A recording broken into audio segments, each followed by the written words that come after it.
Good afternoon, Mr. Clay Well. Good afternoon, Mr. Ham. How are you, my friend? Dude, it has been way too long since we have been behind these mics. It most certainly has. So we're looking at just a little north of a year now, I do believe, since we've sat down here in the studio.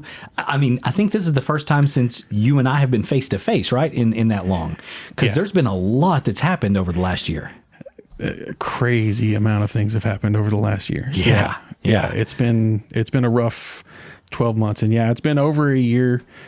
And I know there are people out there that have subscribed, probably people that have deleted their subscription because there's no new episodes coming, and I fully understand. All I can say is that I apologize for the lack of new content. I will take a great deal of the heat for this. We are two adults with families. We have lives.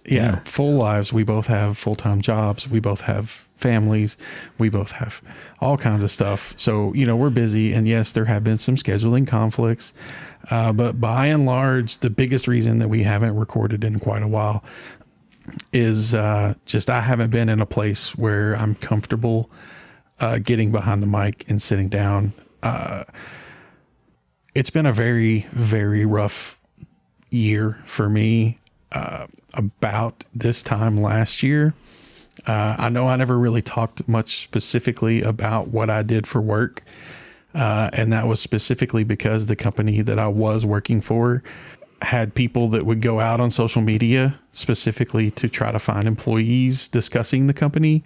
And if you had said anything bad about the company, they would retaliate against you. It was kind of a scrub system for it, wasn't it? Yeah. So I just had to be careful about not posting anything online, not saying anything on the podcast, just in case they stumbled across it. Because, my name is on the podcast, so you can search and find it by my name. We are not hiding behind aliases. This is really who we are. Yeah. This is me. This is who I am. Exactly. Not stage names. So I had to be careful about talking about that. But that company, which was Redbox Automated Retail, LLC, about this time last year, went bankrupt pretty much within a matter of a couple of weeks. I can remember you calling me during that time, and it was a day-to-day thing where you didn't know, hey, am I going to have a vehicle? Will the fuel card work? Will I get another call to another? Yeah. And it wasn't necessarily even, again, nothing derogatory, it was just the unknown. Yeah. Yeah. It was hard day to day. Like, we didn't know if we were going to be able to afford to put gas in our cars. We didn't know if our paychecks were going to come in on time. Yeah. Or if we were going to get paid at all. Insurance. I remember health insurance was a big thing where they kind of did some crazy stuff as well. So, yeah. And we'll get to that, I'm sure, in a moment. But yeah. So as it turns out, about a year prior to that, Redbox had been acquired by a new company, which was called Chicken Soup for the Soul. All right. Entertainment. But it was the people that put that book out, didn't they? Like years and years and years earlier? I had thought so at the time. That actually is not accurate. Oh, really? Okay. The original Chicken Soup for the Soul book was written by a couple of people. They sold the rights to the name in the book to this other person. Understood. And then that person picked up and started there was see that being like one of those wholesome kind of names that's attached to that kind of a. Well, so the Chicken Soup for the Soul, the initial book, or maybe the initial couple of books, were written by the same people. And then I don't know if you remember, but it's like there was, the Chicken Soup for the Soul, and then overnight there was Chicken Soup for the Soul for the weary traveler, Chicken Soup for the Soul for there was a whole series of those things. Yeah, right. Yeah. So when all of those just flood of Chicken Soup for the Soul for the whatever, when those were coming out, that's after this company bought them. Oh, okay. They started cranking out. They franchised it. Well, it was the CEO's wife was the one that took over writing the books. Okay. But they started cranking them out. Yeah. So when all of it came to my attention, I initially was under the impression that they were the Chicken Soup for the Soul people that originally came out with the book and everything. Turns out that was not the case. They acquired that just like they did everything else. Okay. Yeah. But they did proliferate it once they acquired it. Right. And so they did actually grow that brand. Right. They did make that successful. But the new CEO, who was also the CEO of the Chicken Soup for the Soul, who started this Chicken Soup for the Soul Entertainment. Okay. So they had purchased us. They also had purchased Crackle. I remember you telling me that. I don't remember what Crackle is, but I remember you telling me it was a online streaming service. Yeah. Yeah. I remember that. They bought them. They bought us. They bought a couple of other media libraries. Yeah. Like rights to certain movies and TV shows and stuff. And they resold that. That was their core business, was reselling digital content for streaming services.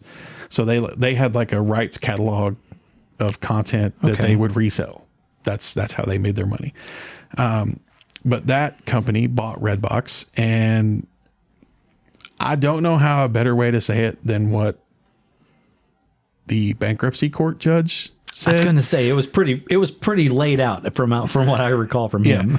So the bankruptcy court judge, who is still working the case, by the way, when the initial pleadings were done and Redbox had gone to ask for a chapter, I don't even remember the chapter numbers now, but a certain type of bankruptcy that would allow them to get another loan to continue operating. Right.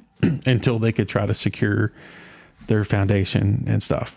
I can't remember what that type, there's like chapter 11, chapter 13, chapter 7, chapter 9. Yeah. There's all these chapters of bankruptcy. Right. They were going for that one. And the judge demanded the books. He's like, I have to see. This is collateral, right? Well, he's like, I have to see what assets you're working with to grant anything. And so when they came in with the books, the judge was basically like, what I'm looking at here is borderline criminal. Okay. You do not qualify for this. All of your assets are seized. And everything is done. Like, so when you say they brought in the books, they brought in all of the financials, they brought in everything, and basically said, what do you still have as collateral? Yeah, basically. And there was nothing there. No. Wow. No. It was just a shell. Yes. Empty. And it was just empty. Yeah. Wow. And the bankruptcy court judge was like, what I'm looking at is borderline criminal. And after all this, basically I was out on the road. I had serviced a machine and I was on my way to another machine to service it. And my supervisor called and said, hey, go home. And I was like, yeah, I'll go home in just a little bit. Cause I thought they were calling to tell me that the gas cards, that the gas cards were out again. Like, hey, you need to get home because you don't have money to get home if you don't. Yeah. And I was like, okay, yeah. As soon as I finish this call, I was like, I'm almost there. As soon as I finish that one, he's like, no. Turn around, wherever you are, whatever you're doing right now, turn around, go home. It's done. And I was like, what is going on? And he's like, we don't have insurance. You cannot be out in the field. Oh. And I was like, what do you mean?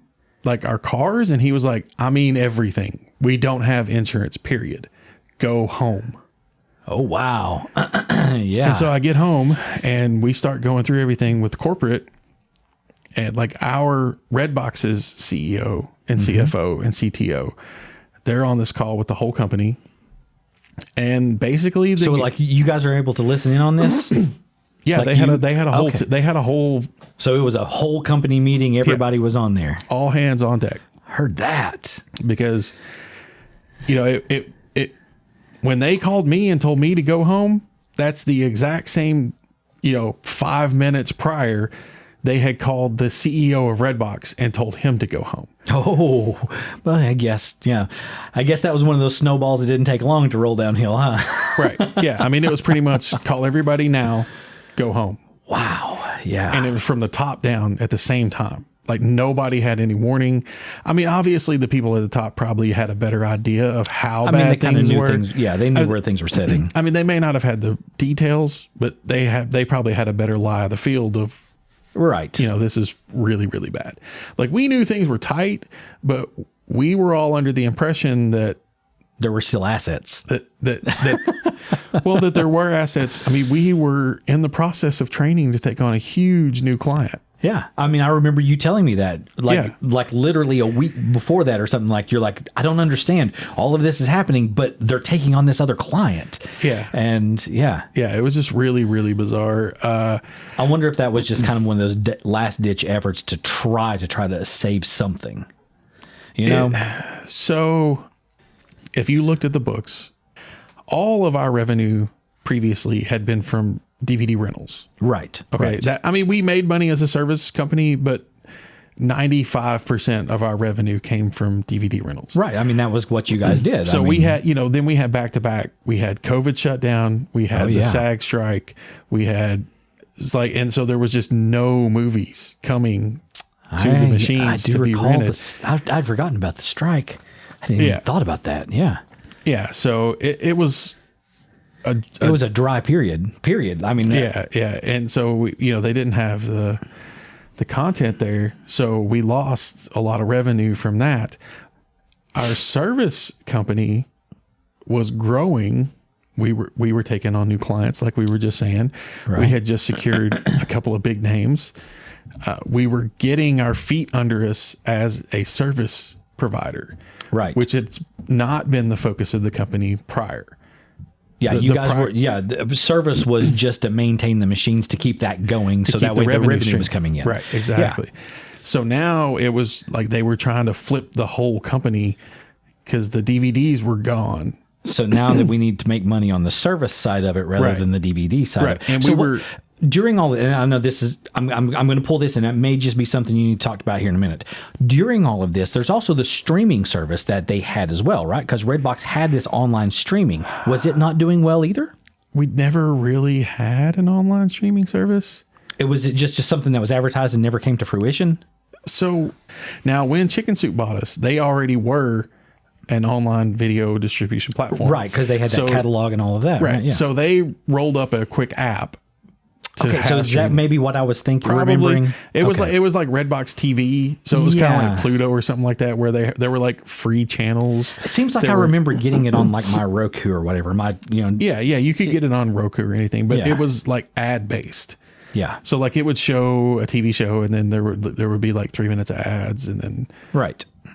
Like standard broadcast television, basically streamed over the web, and we did have that for a while. Yeah. Okay. But that was that. So, but we never but it really never came to it never became a profitable thing either, I guess, because okay. All right. Like I said, I just kind of grasped that out of because I remembered that. So yeah. So they were trying to pivot though, Redbox to being a service company, right, and not a video distribution company. Okay. And we were getting really close. Like the service side, the year we went under was on track to break even. Oh, and that's great with service. I mean, yeah. So, and because it had never been the focus, like this was all new territory. So it took us 2 years of COVID to get our feet under us, to get the contracts, to get the service agreements, to show people that what we were capable of as a service company, to prove ourselves, because nobody wants to go to an unknown service provider. Right. So, a couple of companies had to take the risk, and it was mostly a few startups. Yeah. Some of those never made it. That's part of the game, right? That still helps saying like, hey, we service these people and these people and these people. And that puts names out there. And we were slowly growing. We had a few national brands that we provided service for. We were picking up new clients. We had another large client that, like I said, we were in training for. Right. That just, the company failed before we got to start. So anyway, all that goes, they tell us that. And then we're like, wait, so we lost all of our insurance. So you mean like our medical? And they're like, yeah, everything. And then, okay. And, So, we're at home. We're thinking, okay, well, they're still going through bankruptcy. Maybe something. Yeah. I mean, there's something possibly could come out of the court, something. Yeah. So there's still hope, maybe. Then a couple of days later, they call us to let us know that, and this is the red box C level people, right? Not the chicken soup people. But apparently chicken soup, effectively, they had a board and all this stuff, but really it was just the one guy. So the CEO, CFO, whatever he is, he's kind of calling all the shots. He was literally calling all the shots. Like nobody told him what to do. And basically, we found out that he had been receiving notices for failure of payment from our medical insurance, our dental insurance. For a while? For a very long while. So basically, pretty much all of the prior year, they had not made our premium payments. So did you have insurance during that time period? I thought I did. But you didn't? On paper, I did. I had a valid card. The premium payments had been taken out of my paycheck. Yeah. I have the pay stubs. Yeah. That shows that I paid the premiums. Just those premiums weren't going to the insurance provider. Chicken Soup was not forwarding those payments to the service provider. Understood. And they had canceled all of our medical insurance, dental insurance. They hadn't paid any of our 401k payments. They took all the money out of our checks. We didn't get any of it. So they're just pocketing that, I guess, or it was going somewhere. Yeah, it was funneling all to him through really, really shady business practices. I was going to say that sounds like some laundering kind of shell company top stuff. Shell company, exactly. He had 3 shell companies set up that were charging management service fees to Redbox to the tune of millions of dollars a year. Consulting fees and all this stuff while we're hemorrhaging money. Right. And so this guy saw this as a cash cow that he was just going to bleed dry. It's exactly what he did. Wow. Yeah. And he walked away scot-free. Still out there. Yep. Probably doing another startup. Well, I mean, he doesn't really do startups. He acquires and. Oh yeah, well he acquires businesses. Probably still doing all of that. Probably, yeah. I don't know. So, dang, losing my job. Yeah. So I had to go on unemployment for a while. Which, if you've never had to go on unemployment, I want to say first off, I have no judgments about anybody that goes on unemployment. You and I both have been there. I am. I don't know how to express how grateful I am to have that system in place. Yeah. When you need it. And it's not easy. No, it's not easy. It's a difficult process. And the way everything happened for me made it even more difficult because the entire company was fired at the same time. So there was no one to even go to for questions or anything that was possibly coming up, right? So when you go to file for unemployment, you have to have a letter of termination. So if everyone got fired at the same time, there was no one there to write letters of termination, right? There's no one in HR to write you a letter of termination because they got fired the same time you did. So what happens in that situation? And the bankruptcy court seized the building. So nobody could go back in the building. They couldn't access their computers. All of it was locked down. How did you manage through that? There's the grace of God and the good faith and the hard work and the faith of good people.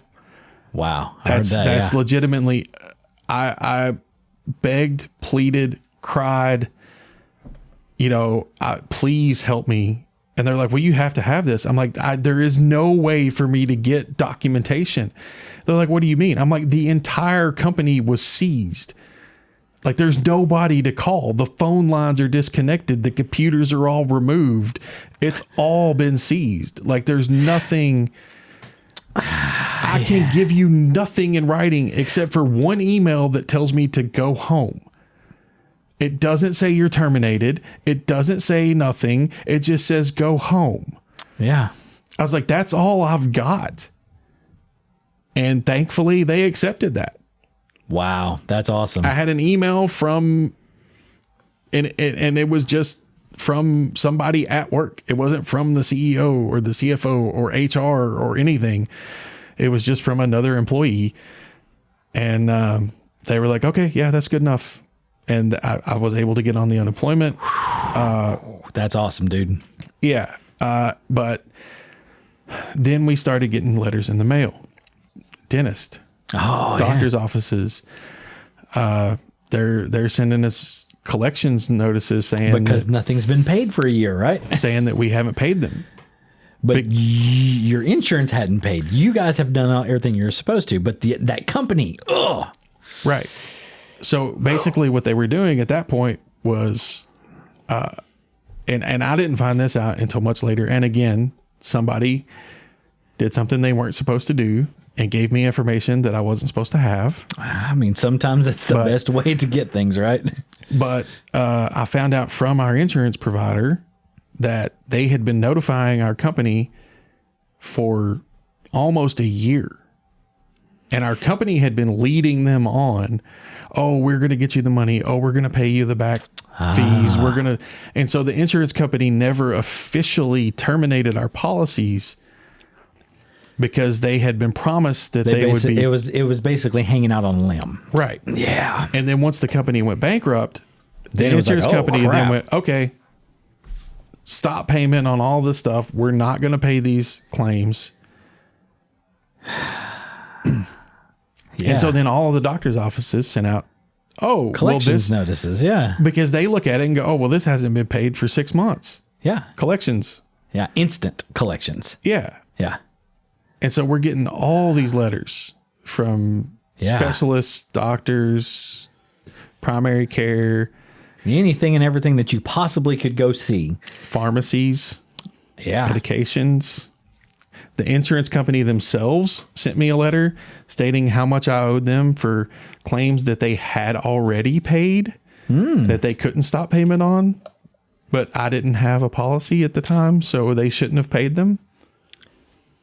I think that's not on you. None of this is on you, right? You've paid your premiums every paycheck and blah, blah, blah. I know. It's That's the way I looked at it. Yes. I paid my premiums. I did everything I was supposed to do. It's not my fault that you didn't get paid. I don't have the money to pay these bills. That's why I'm I working paid for the company that was supposed to be paying you. That's why I was paying $800 a month for medical insurance. Do you have the money to pay this? Because Right. you're an employee like I was.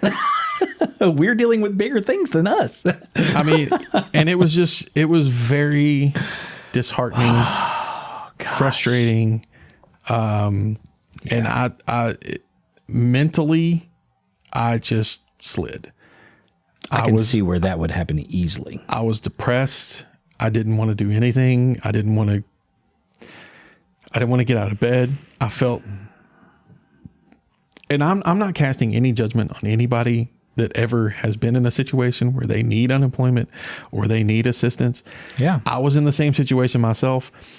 I'm not saying I feel this way about somebody else. I'm saying I feel this way about myself. Right. I felt completely useless. I had no job. I was barely making enough money to pay the bills. I could not help contribute. I couldn't go do things for the family, fun stuff. Like we were barely getting food and utilities. Right. We had no insurance because Right. again, the only option. Well, again, the only option I had was to go to the affordable care services through the state. They had to have an official letter of termination from the insurance company, which would not provide it to me because I was not the policy holder. My employer was the policy holder. See how this, Yeah. I'm going to keep my mouth shut because we are on a podcast right now and I don't want to get myself in trouble. But that's what I was going through. That's what I was going through like every day. And it probably took me 3 to 4 weeks to finally get approved for unemployment, to finally get approved for medical insurance. We still didn't have dental or vision, but at least we did get medical. If you needed to go to the hospital, you could go. Right. Yeah. It wasn't a great policy, but it was all we could afford, and we had some coverage. Worked. Right. And that took about a month. Right. Every day, 6 to 8 hours a day on the phone, begging for help. Yeah. Yeah. And it's exhausting to feel helpless. Oh, yeah. Now, I've not been there like in that situation specifically, but like medically, because I've had a few issues medically, and I know that feeling, not being able to, not physically being able to. And because my brain says, go and do. My body said no. So, your everything was go and do, but the entire system seems like it was saying no. Yeah. So, and it was just hard, and it was really draining, and I did slide into depression. And just to be honest, everybody out there, that is the biggest reason why we haven't had a new episode out, is mentally I have not been in a place where I've been able to sit down and have a cogent conversation for a length of time. It's just not been there for me. When I come and do this, I need to be in a certain headspace. I need to be able to sit down and have fun with my friend, Mr. Ham here. Exactly. And I was not in a place where I could do that. Yes, we've also had scheduling conflicts. There's been vacations. There's been illnesses beyond mental health, physical illnesses where, hey, look, somebody at my house has this. I don't want to bring it to your house. Somebody at your house has that. I don't want to bring it back to my house. We've had those phone calls. Yes. Yeah, exactly. But if you're a person who also watches me stream on Twitch, you're probably more aware of everything that I'm talking about here. I have talked about it a little bit on the Twitch streams, not in this much detail. Right. But I feel like this is a different platform with a different purpose. Right. That is correct. This is for me, this is a place for opening up myself, for broadening my horizons, to help other people if I can. And one of the things I want to say about all this is, I went through tough times and I couldn't do it alone. There's no way I would have been able to do it alone. I had my fantastic wife was with me. She was an amazing support system for me through all of this. I had dear friends like Mr. Ham and others who were there for me when I needed things. And all of those people, and the people in the state government even, that helped me secure, a means of living for my family until I could find another employer. All of those people helped lift me up. Right. It's not something that I did alone. And there's no shame in getting help when you need it. No, not at all. And I don't mean to imply that when I say like I felt useless and worthless, because that's just how I felt. Honestly, I don't so I'm hearing you say worthless and things like that. It's not so much that to me, what I'm seeing and what I'm hearing is not worthless so much as beat down. Beat down. And it was, but I internalized that. Yeah. And I'm not saying, and that was not healthy. I realize now that my reaction to that was not healthy. Right. But that's what I did. That's the way I felt at the time. Right. And I'm just trying to be transparent and open. I'm glad that you're on the backside of that. I'll be honest, man. Yeah. And I am in a much better place now. Everybody, please know I am in a much better place now than I was a year ago. Awesome. But it was very hard, and I had wonderful people around me. And I don't feel embarrassed or shameful or ashamed to talk about it. It's just it's part of your life. Right. It's just a part of being alive. You're going to have bad days. You're going to have bad months. You're going to have great days. You're going to have awesome months. Yeah. But there's no shame in getting help when you need it. There's no reason to be embarrassed to go talk to somebody to find a sympathetic ear. I had to do all that many times. Oh yeah. And it's okay. It's okay to do that. And there are always people who will be there for you. And you can, if you're listening to this, you can reach out to me anytime. We have an email address attached, Blue Sky. You can come on my Twitch stream and jump in chat and talk to me. Yeah. We're both linked through Facebook as well. I don't do Facebook much anymore. I do. I'll get on there every now and then and just kind of look at the stream for about a minute or two, but I don't. Right. And Yeah. and I've not looked at I don't want to say that. I've not gone in and actively gone through the stream of the podcast in probably 3 or 4 months. Right. And that's just simply because I've not gotten any notifications or anything really no updates at all. Yeah. And that's the thing. But again, that's another spot to reach out on my side if you ever needed to. Yeah. I'm on Blue Sky. My email, those are the two best ways to contact me if you want a response quickly. Yeah. I will see those relatively quickly and be able to respond relatively quickly. If you leave us a post on Facebook, it will probably be a few months before I see it. I'll see it probably before he does. Yeah. I don't like Meta as a platform. I don't like the company. I deleted my Instagram account. The only reason I still have a Facebook account is to keep up with some of my extended family and for the podcast. That's it. Yeah. I do not log into my personal page once every 3 or 4 months, maybe. The only thing I do with Facebook at all now, the little Reels section, because I don't do TikTok at all. I don't even have it on my phone. I don't have it on any of my devices. Right. But I don't have any other kind of like the little shorts, services. I don't do Instagram. I don't do any of that. Right. So Reels is Instagram. Well, but they put them in your Facebook feed. Right. So I just grab that little thing and I'll just scroll through that. And that's the only thing I do on there. I might get in trouble with a few people for this, but I don't do TikTok either. I never did, really. I didn't either. People send me things like, I've got family members and friends that send me things. Like they'll send me like a thing and I'll be like, yeah, that's TikTok. I can't see that. So I just, sorry, can't see that one. If you can find it somewhere else, then yeah. But I am on, that you mentioned YouTube. I am on YouTube. I do upload some shorts on there as well. Awesome. And another thing, and something I started doing last year, was I made a website. It's just my gamer tag handle, my Twitch stream handle, CL4YWELL.com, claywell.com. And I've been writing a blog because I've done the Twitch streaming and I've done the podcasting, and both of those are basically me talking.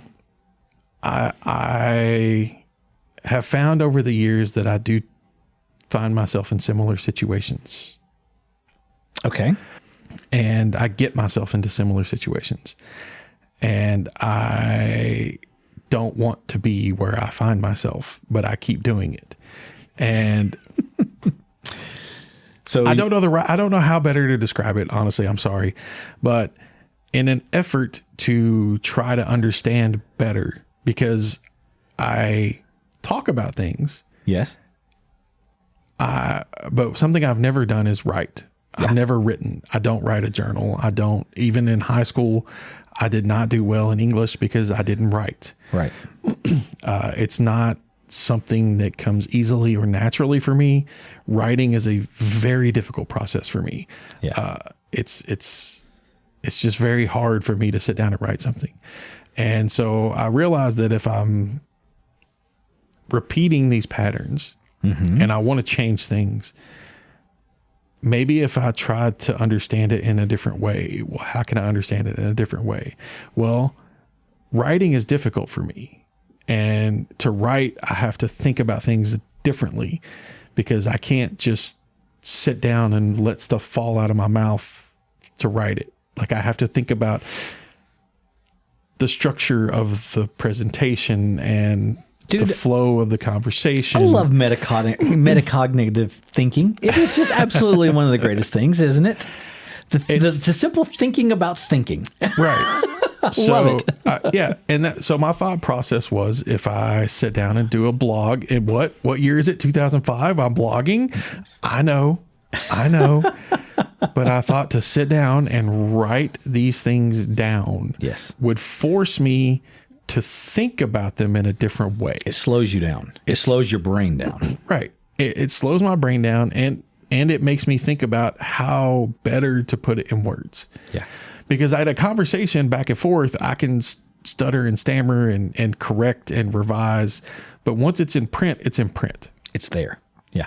So you really have to think about how you're saying the things you're saying. Yeah.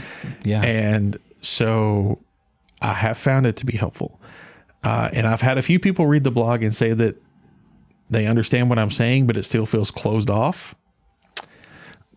Okay.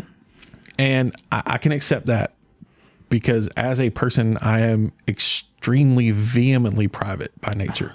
Right. I don't open up and share with Anyone. with nearly anybody. Period.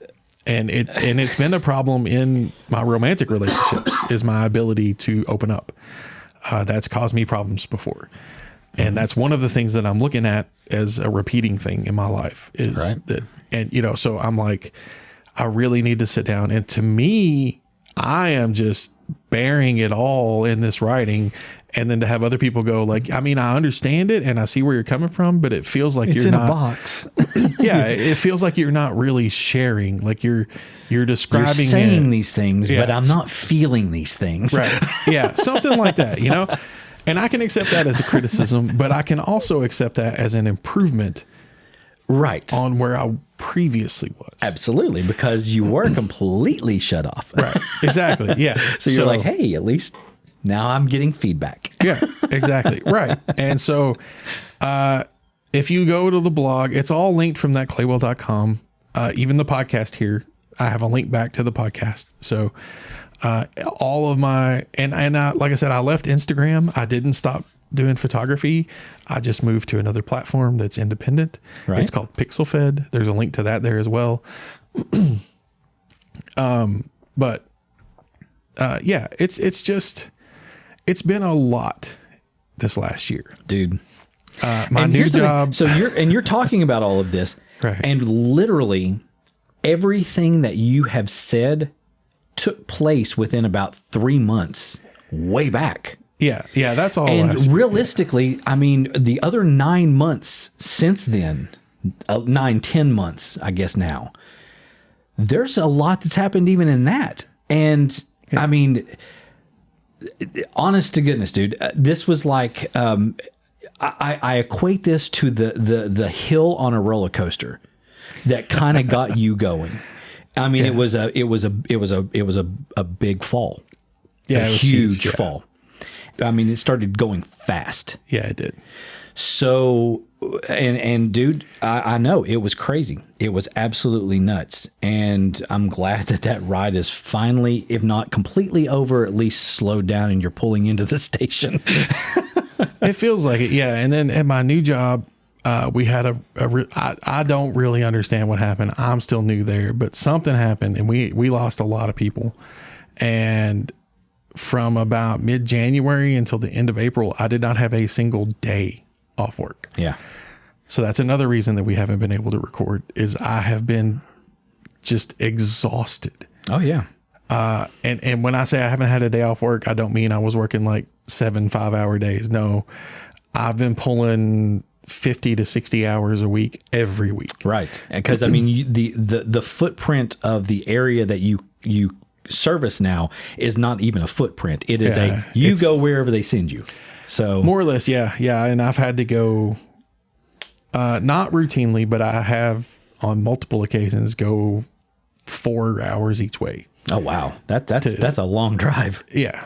Yeah. And and it's go 4 hours. And then while I'm there, service like 2 or 3 machines. Yeah. And then 4 hours back home.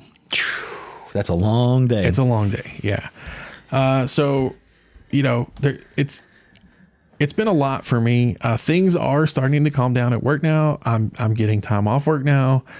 I am mentally in a better place now. I'm still not great. I'm just going to be level. But I'm in a much better place than I have been. Not great, but better. Yeah, better. That's what we look for. I mean, I don't think any one of us at this point in our juncture in life can say we're great. I mean, but better than we were is a step in the right direction. You know? Absolutely. Yeah. So, yeah. But that's what's been going on. That's why we haven't had an episode out. And so now that's your side of it. Well, yes.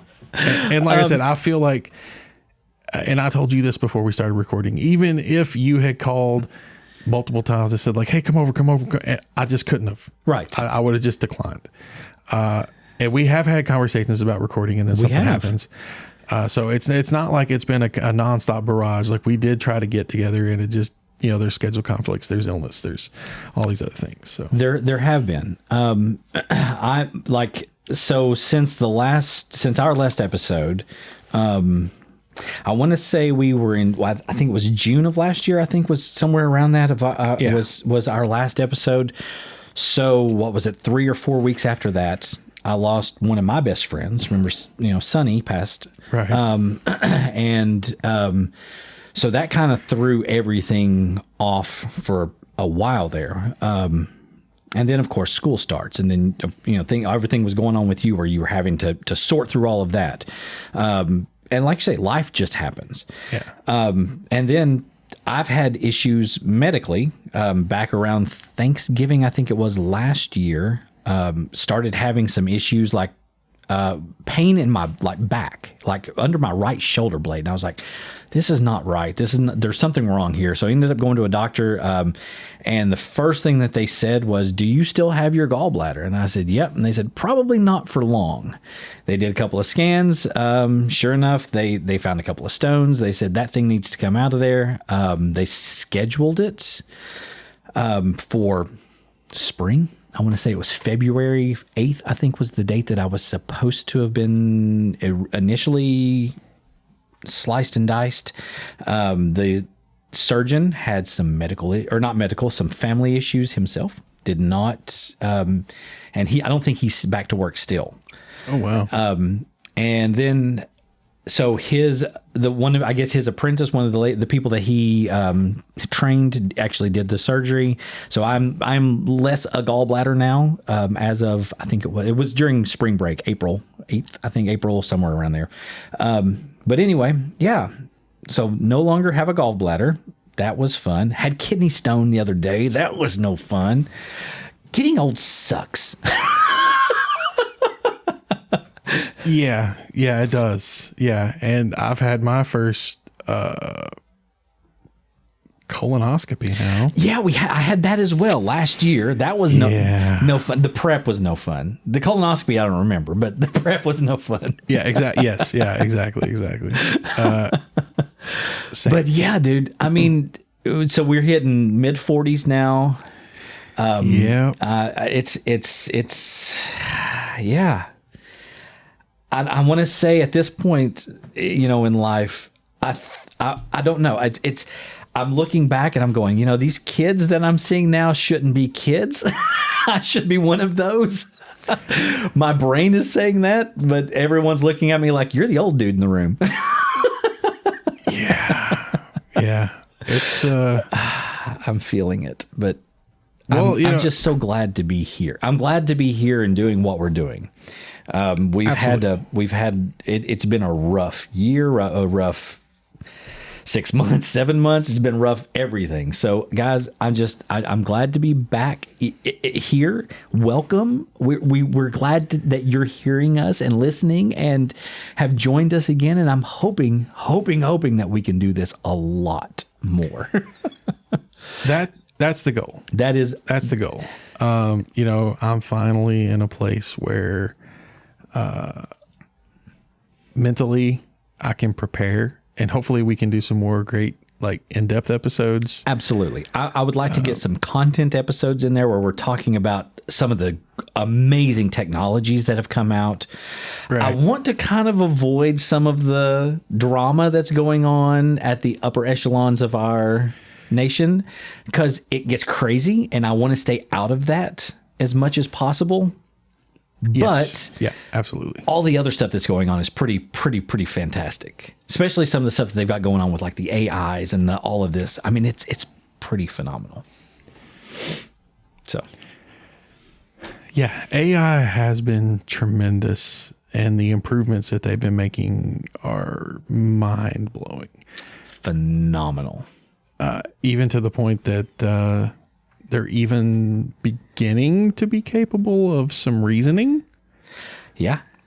Because let's just to be clear, the AI, the LLMs, your ChatGPTs, your Google Gemini, Claude, Anthropic's Claude, those until this point they can't reason. They're not reasoning. Data processing. Well, they're not reasoning, and they're not fact. It's just pulling things, right? Well, so the way they work on a basic level is you know how when you're typing a text message on your phone? Yes. And it gives you options of the next word? Yeah. That's a very simplistic version of what ChatGPT is. It is a next word prediction engine. And that's as far as it thinks. The next word. What's the best next word? Does it calculate previous words to determine that next word? Would have to. Not in... Right? Yes, but not in a cognitive way. Right. Like you can't go back later and say, what about that? You can't say, hey, yeah. Okay. Yeah. Right. Okay. Yes. It can, when it's formulating a response, it looks at what it said before in that response and makes like not necessarily an accurate, but it makes a coherent statement. Right. But it's just a next word prediction engine. Okay. That's all it is. But now some of it is a little more than some of them now, allegedly, it hasn't been scientifically,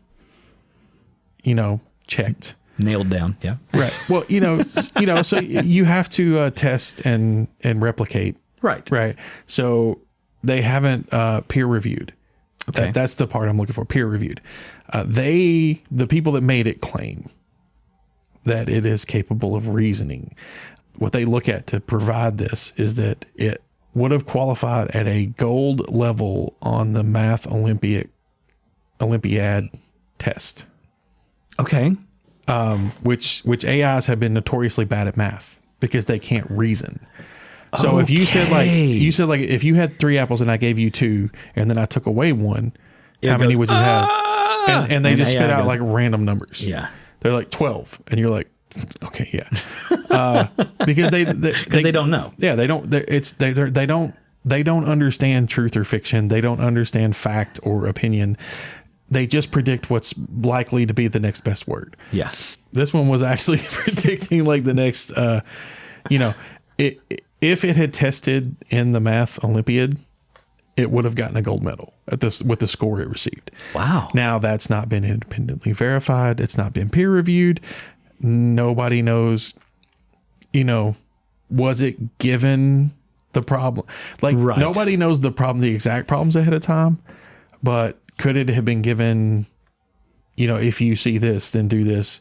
I was going to say, you feeding it data and saying, okay, here's what you like feeding it instead of it figuring it out, telling it like, if you see like this equation, this is what you do. Yeah. So nobody really understands exactly, but it's promising.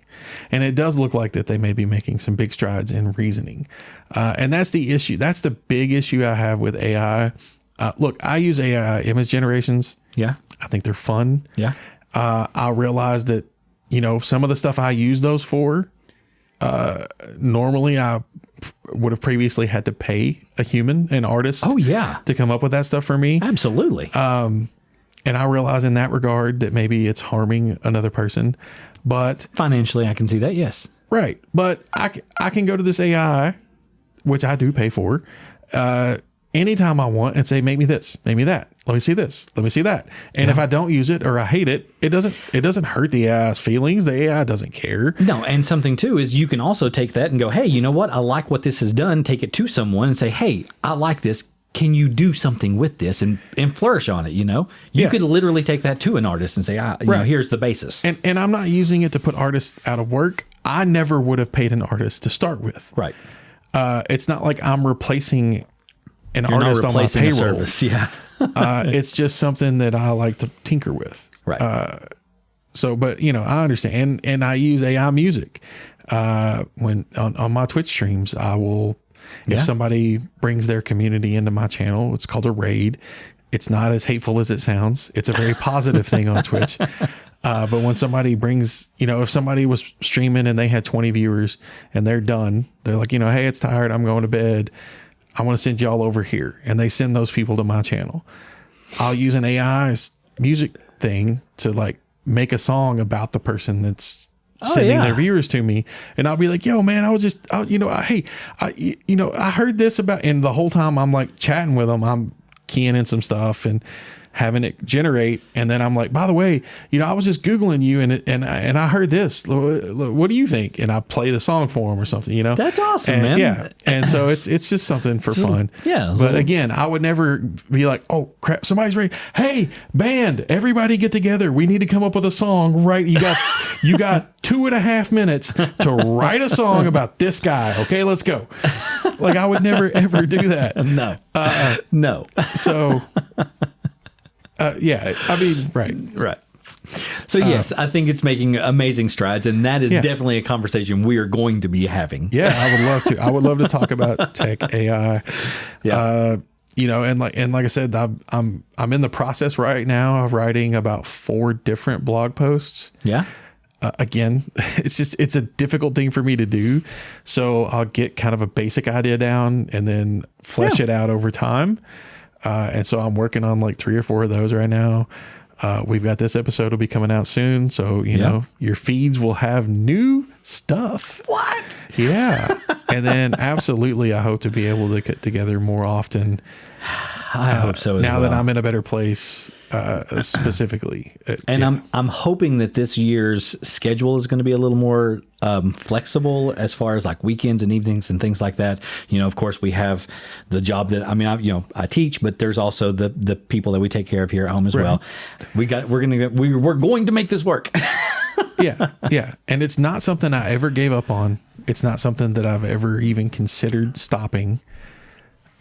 It's just, that's what's going on. It's been extremely difficult year for me, personally. It's just, it's just been a rough year all the way around for everyone. I do believe it's not just you. There are 2 seats there are 3. There are 2 seats at this table that are filled on a regular basis when we're here. Well, fair, but I know for a fact, like between the loss of the job and the depression and all of that, and then 7 days a week of work, like I just wasn't there. Yeah. But now I feel like I'm getting back to a place where I can be. So, and I want to thank everybody out there that listens for your patience and your understanding. Absolutely. Hopefully this will give you a better perspective on why the delay. And maybe something to look forward to, because here we've got some that's going to be coming out hopefully soon. I truly, truly hope so. Yeah. 100%. I don't ever want to go this long again without doing an episode for sure. We want to do this. It's something that both of us have a desire to get out and create. Right. So we do. And we enjoy when we do get together, sharing with you. This is one of the few times when I don't have, 25 kids staring at me with that, talking. So it's nice to be able to sit down with one of my best friends in the world and thank you. Just share and with each other and with our audience. So it's a blessing. It really is. Now, if you would like for us to cover something, reach out to us. There is so much that's happened in the last year. And if there's something that we missed, something that's on your radar that you think we would be interested in, please, please, please shoot it our way. I love getting things that I can like deep dive and research. So by all means, if you have something that's on your mind that you're thinking, hey man, this is something that I think is cool that these guys would like, or I think that they would be interested in this, by all means, reach out. Let us know those things because we're very interested. Okay. And so if you would like to follow us and if you would like to suggest something to us, we're always available, or I'm always available at least on Facebook, www.facebook.com/groups/Two Minds Podcast. Right. You could also send us an email. Mm-hmm. Our email address is twomindspodcast@gmail.com. That's all spelled out. TWOE. No, I just spelled a word that doesn't exist. TWOMINDSPODCAST. twomindspodcast@gmail.com. And there's a new platform that we're using that I personally have not gotten yet. I guess I'm going to be signing up for this one pretty soon. And it is Blue Sky. Can you give us the address on that one, sir? Yeah, you can just go to Blue Sky. It's bsky.app. That's the website. Or you can just Google Blue Sky and it'll take you there. And then you just want to search for @Two Minds Podcast. Again, all spelled out. Nice. And then, of course, we have our host site, twominds.podbean.com. Right. And we have mirror sites, Spotify. You can either search myself, Jeremy Ham, or my wonderful, wonderful co-host, Mr. Jason Claywell. Please put in both first and last name if you want to find us. That's the way you'll find us, either that or Two Minds Podcast. Yep. And anywhere really you listen to podcasts. We're an Apple Podcast, Google Music, or Play Music, or whatever the crap they're calling it now. Yeah, we're pretty much in all of those. We're mirrored Amazon, on all those sites. Yeah, you can find us pretty much anywhere you look. You want to listen to a podcast, you can find us. Yeah. Thank y'all so much for hanging out and being patient with us. Yes. We really do appreciate you. Absolutely. And then hopefully in the future, you and I are going to be doing this a lot more. Yeah, we can do the AI